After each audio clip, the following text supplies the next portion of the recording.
एक सवाल था, संस्था से जुड़ने के लिए क्या करना चाहिए? और सुनने में आया कि बहुत ऐसे संस्था आते हैं और खाने कमाने के लिए और चले जाते हैं, कुछ दिनों बाद इनका पतन हो जाता है, तो इस बारे में आपका क्या विचार है?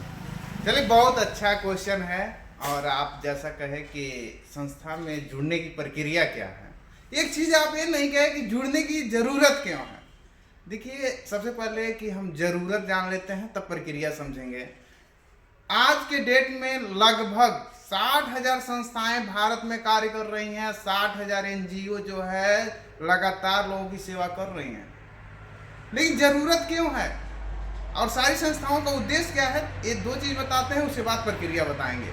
क्योंकि सारी संस्थाओं का एक ही उद्देश्य होता है, समाज सेवा, समाज का रक्षा और सर्वांगीण विकास के लिए कार्य करती हैं।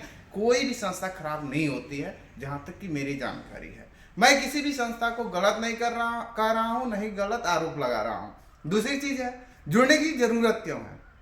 देखिए, अगर समाज सेवा करते हैं, आपके पास कोई संस्था नहीं, फिर भी समाज सेवा कर सकते हैं।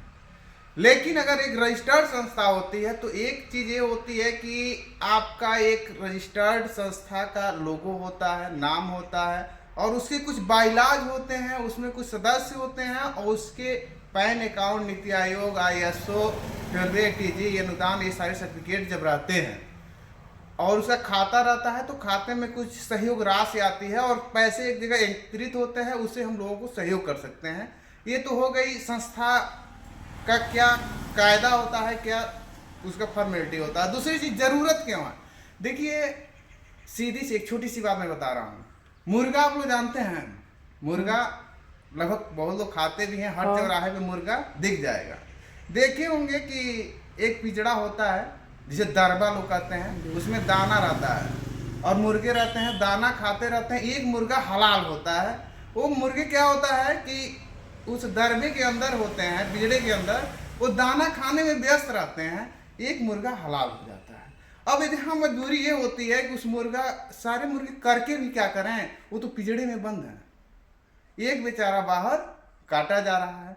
तो हमें उन पिंजड़ों को खत्म करना है, पिंजड़े से बाहर निकालना है। और जो काटा जा रहा है, अगर ये सपोज करिए कि 20 मुर्गे हैं और 20 मुर्गे काटने वाले के ऊपर काटने लगे, तो क्या होगा, वो काटने वाला काट नहीं पाएगा, उसको भागना पड़ेगा। जैसे जंगल में शेर होता है ना, बहुत काबिल होता है, लेकिन अगर उसे 20 कुत्ते घेर लें तो शेर को भी भागना पड़ता है।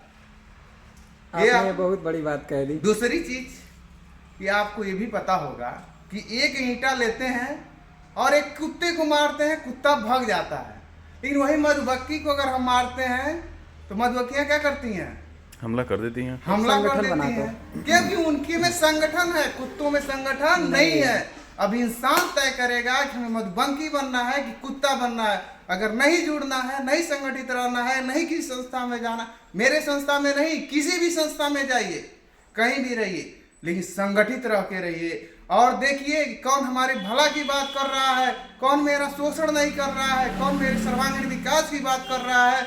जो सर्वांगीण विकास की बात करे उसके साथ रहिए, जो शोषण करे उसे भूल जाइए। बिल्कुल रंग रूप जाति धर्म पार्टी को भूलकर एकत्रित हो जाइए। देखिए, यहाँ कोई भी धर्म, अगर आपके अंदर मानव धर्म नहीं है, इंसानियत नहीं है, तो कोई भी धर्म बड़ा नहीं है, कोई भी धर्म छोटा नहीं है, कोई जात नीच नहीं होती है, हर जात में नीच लोग होते हैं। कोई धर्म नीच नहीं होता है, कोई धर्म छोटा नहीं होता है, हर धर्म में छोटे लोग होते हैं, हर जात में, हर धर्म में नीचे लोग, छोटे लोग होते हैं। हमें रंग रूप जात धर्म को भूलना होगा, मानवता और इंसानियत लाना होगा। जय हिंद, जय। बहुत बहुत धन्यवाद आपका।